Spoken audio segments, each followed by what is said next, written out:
নবী করিম সাল্লাল্লাহু আলাইহি ইসলাম আমুল ফিলের অর্থাৎ হস্তির ঘটনার বছর দুনিয়াতে আবির্ভাব হয়েছেন, এতে কারো দ্বিমত নেই। রবিউল আউয়াল মাসের কোন তারিখ নবী সাল্লাল্লাহু আলাইহি ইসলাম দুনিয়াতে এসেছেন এ বিষয়ে উলামায়ে কেরামের মাঝে মতানৈক্য রয়েছে।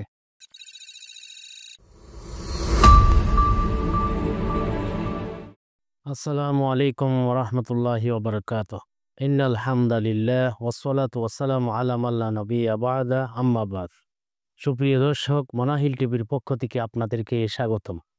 আজকে আমাদের সাথে অতিথি হিসেবে রয়েছেন জামিয়াতুশ শেখ জমিরুদ্দিন আল ইসলামিয়ার আরবি ভাষা বিভাগের প্রধান মুফতি আনিসুর রহমান হাফিজাহুল্লাহ। আমরা জানি এই রবিউল আউয়াল মাসে মহানবী সাল্লাল্লাহু আলাইহি ওয়াসাল্লাম জন্মগ্রহণ করেছেন এবং মৃত্যুবরণ করেছেন। নবী সাল্লাল্লাহু আলাইহি ওয়াসাল্লাম 12 রবিউল আউয়াল তিনি মৃত্যুবরণ করেছেন সোমবারে, তাতে কোনো দ্বিমত নেই। কিন্তু নবী সাল্লাল্লাহু আলাইহি ওয়াসাল্লাম সোমবার জন্মগ্রহণ করেছেন, রবিউল আউয়াল মাসে জন্মগ্রহণ করেছেন, তাতেও দ্বিমত নেই। বাকি সাধারণ মানুষ, ফুকাহা, মুহাদ্দিসিনদের মাঝে জন্ম তারিখ নিয়ে মতানৈক্য।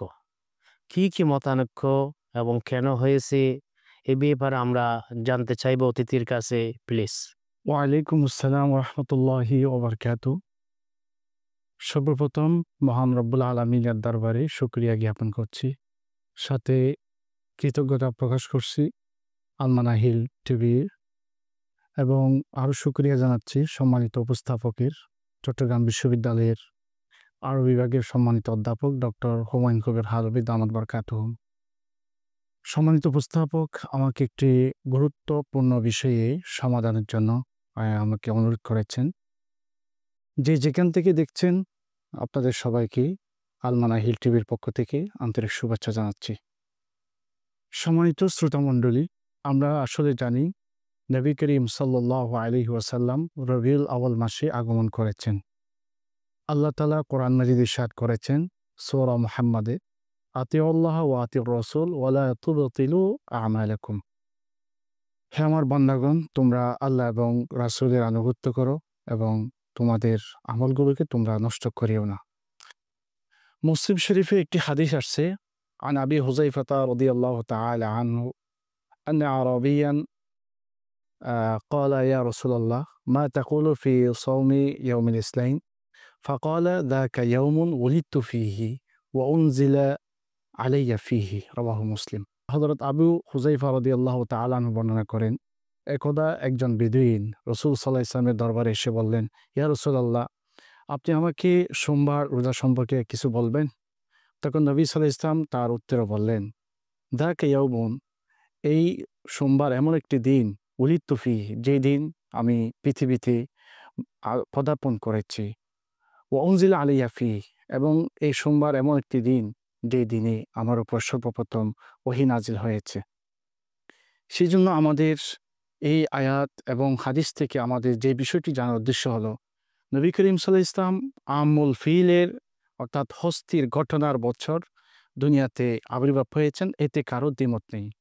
এবং নবী করিম সাল্লাল্লাহু আলাইহি ইসলাম কোন মাসে পৃথিবীতে পদার্পণ করেছেন, রবিউল আউয়াল মাসে নবী সাল্লাল্লাহু আলাইহি ইসলাম পৃথিবীতে পদার্পণ করেছেন, এতেও কোনো কারো দ্বিমত নেই। নবী করিম সাল্লাল্লাহু আলাইহি ইসলাম কোন দিন দুনিয়াতে ভূমিষ্ঠ হয়েছেন, সোমবার, এতে কারো দ্বিমত নেই। তবে রবিউল আউয়াল মাসের কোন তারিখ নবী সাল্লাল্লাহু আলাইহি ইসলাম দুনিয়াতে এসেছেন এ বিষয়ে উলামায়ে কেরামের মাঝে মতানৈক্য রয়েছে। আল্লামা ইবনে কাসির রহমতুল্লাহ আলাইহি আল বিদায়া ওয়ান নিহায়া গ্রন্থে বিভিন্ন মতামত উল্লেখ করেছেন। সেখান থেকে আমরা 5টি মতামত পাই।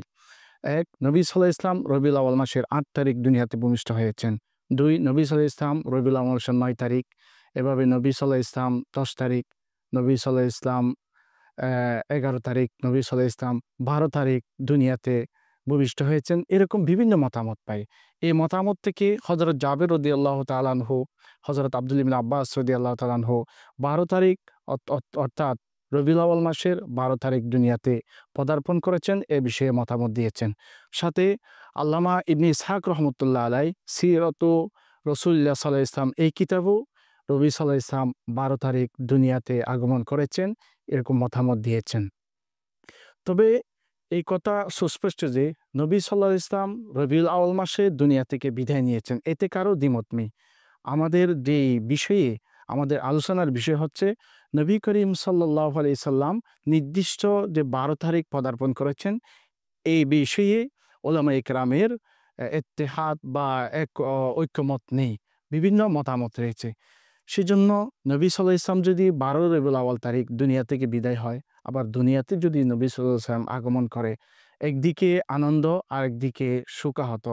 তাহলে আমাদের উম্মতের জন্য কোনটা জরুরি, কোনটা আমলযোগ্য? এইজন্য আল্লাহ তাআলা কোরআন মাজিদে বলেছেন যে, লা তুবতিলু আমালাকুম। এই বিষয়ে ইখতিলাফ করে, এই বিষয়ে মতানৈক্য করে তোমরা তোমাদের আমলকে নষ্ট করিও না। আর সিরতের যেই গবেষণা, এটা সাহাবায়ে কেরামের যুগ থেকে শুরু হয়েছে। বিশেষ করে সিরাতুন নবী সাল্লাল্লাহু আলাইহি ইসলামের যেই কার্যক্রম হযরত মুআবিয়া রাদিয়াল্লাহু তাআলা আনহুর যুগ থেকে শুরু হয়েছে। এভাবে তাবিঈন, তাবে তাবিঈনের যুগে এই সিরতের কার্যক্রম শুরু হয়েছে। সেজন্য আমাদের নবী সাল্লাল্লাহু আলাইহি সাল্লামের এই আমাদের উপর যেই বিষয়টি খুবই জরুরি, সেটা হলো নবী সাল্লাল্লাহু আলাইহি ইসলামের সুন্নতকে আঁকড়ে ধরা। যেই নবী সাল্লাল্লাহু আলাইহি সাল্লাম হাদিসের মধ্যে বলেছেন যে, সোমবার একটি গুরুত্বপূর্ণ দিন, কারণ এই দিবসে আমি দুনিয়াতে পদার্পণ করেছি।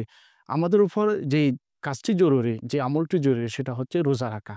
এজন্য রবিউল আউয়াল মাস আসলেই আমরা বেশি রোজা রাখবো। সাথে নবী সাল্লাল্লাহু আলাইহি ইসলাম এই কথাও আমাদেরকে বলে দিয়েছেন, যে বিষয়ে তোমরা মতানৈক্য দেখবে, তখন তোমরা কিসের উপর আমল করবে? এক হাদিসের মধ্যে আসছে, মান ইয়াইশ মিনকুম বা'দি ফাসায়ারা ইখতিলাফান কাসীরা ফাআলাইকুম বিসুন্নতি ওয়া সুন্নাতিল মাহদিয়্যির রাশিদিন ওয়া আদ্দু আলাইহা বিন-নওয়াজিস ওয়া তামাসসাকু বিহা। তোমরা যখন কোনো বিষয়ে মতানৈক্য দেখবে, তখন আমার সাহাবায়ে কেরামের উপর, তোমাদের পূর্ববর্তীদের উপর তোমরা আমল করবে। তারা কিভাবে আমল করেছেন? সুতরাং এই বিষয়ে আমরা মতানৈক্য না করে আমাদের মূল যে বিষয়, যেই বিষয়টি সাহাবায়ে কেরামের যুগে ছিল না, তাবিঈনদের যুগে ছিল না, যেই দিবস পালন করা অন্যান্য আমাদের উলামায়ে কেরাম, উলামায়ে মুজতাহিদিনদের যুগে ছিল না, সেটি আমাদের জন্য প্রযোজ্য নয়। বরং নবী করিম সাল্লাল্লাহু আলাইহি ইসলামের সত্যিকার উম্মত যদি আমরা দাবি করি, নবী সাল্লাল্লাহু আলাইহি ইসলাম যেই বিষয় নিয়ে মা আতাকুম রাসূলু ফাখুযু ওয়া মা নাহাকুম আনহু ফান্তাহু, যেই নির্দেশনাবলী নিয়ে আমাদের কাছে নিয়ে আসছেন, সেগুলো আমাদের জন্য আমলযোগ্য। আর যে বিষয়গুলো থেকে নবী করিম সাল্লাল্লাহু আলাইহি সাল্লাম নিষেধাজ্ঞা করেছেন, সেগুলো থেকে আমরা বিরত থাকবো। আল্লাহ তাআলা আমাদের সবাইকে এই নব আবিষ্কৃত এই কুসংস্কার থেকে, বেদাত থেকে আল্লাহ আমাদেরকে হেফাজত করুক। আমিন। ধন্যবাদ মুফতি আনিসুর রহমান হাফিজাহুল্লাহ। আসলে মূলত নবী সাল্লাল্লাহু আলাইহি ওয়াসাল্লামের জন্ম তারিখ সাহাবায়ে কেরাম, তাবিঈন, তবে তাবিঈন ওনারা পালন করেননি বিধায় তার জন্ম তারিখের মধ্যে মতানৈক্য দেখা দিয়েছে। যদি তারা পালন করতেন তাহলে রসুলের যুগেই সেটা নির্দিষ্ট হয়ে যেত এবং জন্ম তারিখকে গুরুত্ব দিয়ে তা পালন করা ইসলামের বৈশিষ্ট্য নয়। তাই সেই কারণে ওমর রাদিয়াল্লাহু তাআলা আনহুর যুগে কেউ পরামর্শ দিয়েছিলেন হিজরি সনের গণনা রসুলের জন্ম থেকে শুরু হোক, কিন্তু তিনি তা প্রত্যাখ্যান করেন এবং তিনি হিজরতকে কেন্দ্র করে হিজরি সনের গণনা শুরু করেছেন। আল্লাহ রাব্বুল আলামিন আমাদেরকে বোঝার তৌফিক দান করুন। সুপ্রিয় দর্শক, আপনাদেরকে অসংখ্য ধন্যবাদ। আসসালামু আলাইকুম ওয়া রাহমাতুল্লাহি ওয়া বারাকাতুহু।